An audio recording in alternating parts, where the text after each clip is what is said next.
সারা বাংলাদেশে যে ঠিকাদারি কার্যক্রম যে পরিচালনা করা, সেটার ক্ষেত্রে কিন্তু ওই ঠিকাদারদেরকে টাকা দিতেই হইতেছে।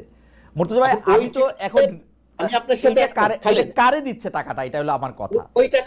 ওই টাকাটা কোনো উপদেষ্টাকে দিচ্ছে না, সরকারকে প্রথমত। দিচ্ছে, সরকারকে না, দিচ্ছে।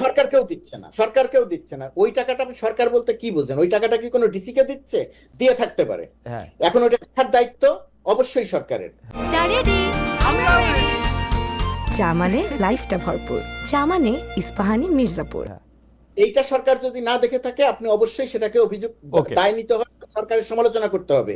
কিন্তু আবার ওই টাকাটা স্থানীয় রাজনীতিতে যিনি প্রভাবশালী, যে দল প্রভাবশালী, ওই ঠিকাদার সেই হয় হয় ওই ঠিকাদার ওই প্রভাবশালী দলের অংশ, অথবা ওই ঠিকাদার ওই প্রভাবশালী দলকে অর্থ দিয়ে, দলকে আস্থায় নিয়ে সে ব্যবসাটা করছে।